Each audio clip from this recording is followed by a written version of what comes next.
I'm Devorah Wallen, and I'd like to share my Tea for Two, my Torah thought, for 2 minutes, more or less. This week's Torah portion begins the third and middle book of the 5 books of Moses, the book of Vayikra, or Leviticus. It describes the laws of the Levites for the tabernacle in the desert, and eventually in the Holy Temple in Jerusalem. The portion begins with the word Vayikra, which means, and he called. Just on this one word alone, there are dozens and dozens of commentaries. However, here we will only be focusing on the letter Aleph at the end of the word. This little Aleph, literally, is the subject of many commentaries itself.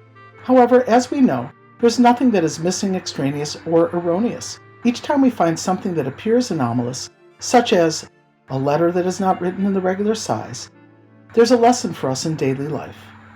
Interspersed throughout the Bible, or Tanakh, there are these phenomena of seemingly erroneous things. In his book By Divine Design, Rabbi Ari Raskin shows us the hidden meaning behind the small, large, and missing letters in the Torah. Our parsha begins, Vayikra el Moshe Vaydaber Hashem elav le'mor, and he called to Moshe, and God spoke to him from the tent of meeting, saying. The word Vayikra has a very small aleph at the end. If you were to look at it from a distance, you might not even see it, and it would read Vayikar, which means, and he chanced upon him. In other words, passively, or like an accidental occurrence. According to traditional understanding of this verse, the small aleph represents Moshe's humility.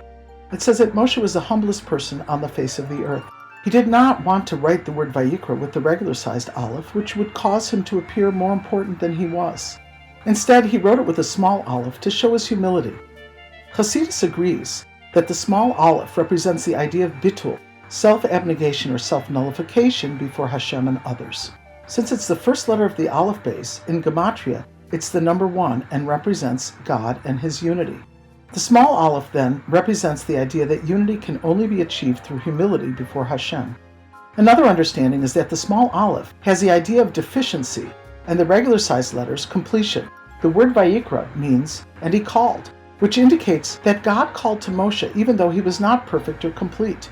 This teaches us that Hashem can call on us at any time, even when we are not perfect and we have deficiencies. According to Kabbalah, the small aleph is also related to the idea of tzimtzum, which means contraction and withdrawal. According to this, God's withdrawal into the world to make space for creation is what allowed the universe to exist. The act of creation, thus, is also God's humility, as he conceals and reveals his presence in the world. This can only happen when we leave space for Hashem in our own contraction, and when Hashem creates space for our existence. Another interesting commentary is from the Beis Avraham, who says that the grammar in this verse is strange. It would have made more sense to say, and Hashem called to Moshe, versus the strange repetition, and he called to Moshe, and God spoke to him from the tent, saying.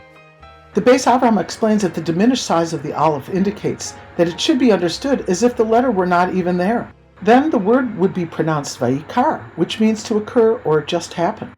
This means that Moshe Rabbeinu understood that whatever is happening in his life, and our own by extension, Vaydaber Hashem elav, Hashem is speaking directly to him, or us. In other words, there is no coincidence, nothing is happenstance. Everything, even just an occurrence, means that Hashem is speaking directly to you. Let us open our eyes to seeing the divine in our day-to-day happenings, remaining ever mindful of Hashem's presence and our own smallness in relation to the divine.